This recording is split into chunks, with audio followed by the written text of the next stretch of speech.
Assalamualaikum warahmatullahi wabarakatuh. Pada kesempatan ini, kami dari kelompok E akan mempresentasikan materi mengenai pajak pertambahan nilai atau PPN.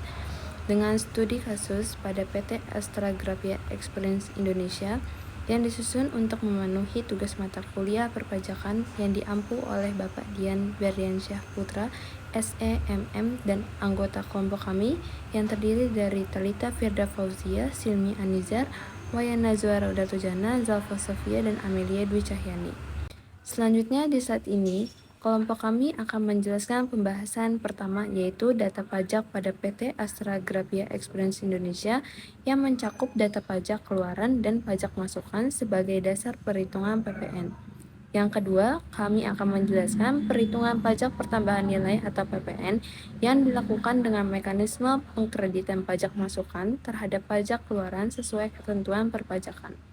Terakhir, kami menyampaikan kesimpulan dan saran berdasarkan hasil analisis untuk menilai kepatuhan perusahaan dalam perhitungan, pelaporan, dan penerapan PPN. Saya, Wayna Zarodatul Jannah, dengan NIM 64241537. Selanjutnya, saya akan menjelaskan mengenai data pajak pada PT Astra Grafia Experience Indonesia. Data pajak yang digunakan dalam pembahasan ini bersumber dari studi kasus penerapan pajak pertambahan nilai atau PPN pada PT Astra Grafia Experience Indonesia yang berstatus sebagai pengusaha kena pajak atau PKP. Data tersebut meliputi pajak keluaran dan pajak masukan yang timbul dari kegiatan penyerahan barang dan jasa. Data pajak keluaran dan pajak masukan ini digunakan sebagai dasar dalam perhitungan serta pelaporan PPN melalui SPT masa PPN, yang berfungsi untuk menentukan apakah masa pajak yang dianalisis perusahaan mengalami PPN terutang atau PPN lebih bayar. Nama saya Amelia Dwi Cahyani dengan NIM 64241205 yang akan menjelaskan mengenai perhitungan pajak pertambahan nilai atau PPN pada PT Astra Grafia Experience Indonesia. Perhitungan PPN dilakukan dengan mekanisme pengkreditan, yaitu pajak masukan dikreditkan terhadap pajak keluaran. Tarif PPN yang digunakan adalah 10% dari dasar pengenaan pajak atau DPP. Pada masa pajak Januari 2019, diketahui bahwa nilai DPP sebesar 19.548.333.725, sehingga pajak keluaran dihitung dengan rumus pajak keluaran sama dengan 10% dikali DPP, maka pajak keluaran adalah 10% dikalikan 19.548.333.725, sehingga diperoleh pajak keluaran sebesar 1.954.833.372. Slide selanjutnya, selain pajak keluaran, perusahaan juga memiliki pajak masukan yang berasal dari pembelian barang dan jasa kena pajak. Jumlah pajak masukan pada masa pajak Januari 2019 adalah sebesar 5.831.436.019. Untuk mengetahui PPN terutang, maka dilakukan perhitungan dengan cara mengurangkan pajak keluaran dengan pajak masukan, yaitu PPN terutang sama dengan pajak keluaran dikurang pajak masukan.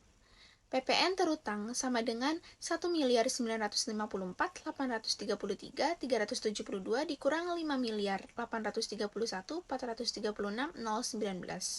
Hasilnya adalah PPN sebesar minus 3.876.602.647.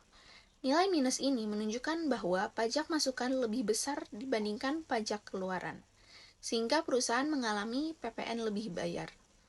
Kesimpulannya adalah pada masa pajak Januari 2019, PT Astra Grafia Experience Indonesia mengalami PPN lebih bayar sebesar 3.876.602.647 yang tidak perlu dibayar, melainkan dapat dikompensasikan ke masa pajak berikutnya. Saya, Silmi Anizar, dengan NIM 64241117 akan menjelaskan tabel perhitungan pajak pertambahan nilai pada PT Astra Grafia Experience Indonesia untuk masa Januari 2019.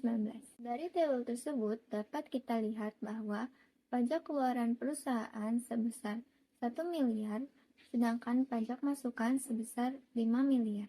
Karena pajak masukan lebih besar dibandingkan pajak keluaran, maka perusahaan mengalami PPN lebih bayar sebesar 3 miliar. PPN lebih bayar ini kemudian dikompensasikan ke masa pajak berikutnya dan dilaporkan dalam SPT masa PPN sesuai dengan ketentuan yang berlaku.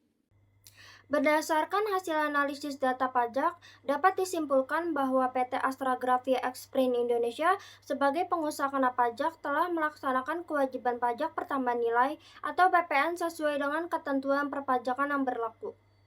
Proses yang dilakukan mencakup penghitungan, pencatatan, hingga pelaporan PPN melalui surat pemberitahuan atau SPT masa PPN. Pada salah satu masa pajak, diketahui bahwa pajak masukan lebih besar dibandingkan pajak keluaran. Kondisi ini menyebabkan terjadinya PPN lebih bayar yang kemudian dikompensasikan ke masa pajak berikutnya. Secara keseluruhan, penerapan PPN pada perusahaan telah berjalan dengan baik dan sesuai dengan peraturan perundang-undangan di bidang perpajakan. Berdasarkan hasil analisis tersebut, terdapat beberapa saran yang dapat disampaikan. Yang pertama, perusahaan diharapkan dapat terus mempertahankan kepatuhan dalam penghitungan, penyetoran, dan pelaporan pajak pertambahan nilai. Kedua, perusahaan juga perlu selalu mengikuti perkembangan serta perubahan peraturan perpajakan yang berkaitan dengan PPN. Selain itu, hasil analisis ini diharapkan dapat menjadi referensi bagi mahasiswa atau peneliti selanjutnya dalam mengkaji penerapan PPN pada perusahaannya. Demikian pemaparan yang dapat kami sampaikan mengenai analisis penerapan pajak pertambahan nilai pada PT Astra Grafia Exprint Indonesia. Kami menyadari bahwa dalam penyusunan dan penyampaian presentasi ini masih terdapat keterbatasan dan kekurangan. Oleh karena itu, kami sangat mengharapkan kritik dan saran yang membangun dari Bapak Dian demi penyempurnaannya ke depannya. Akhir kata, kami mengucapkan terima kasih kepada Bapak Dian atas perhatian dan kesempatan yang telah diberikan. Semoga presentasi ini dapat memberi manfaat. Terima kasih. Wassalamualaikum warahmatullahi wabarakatuh.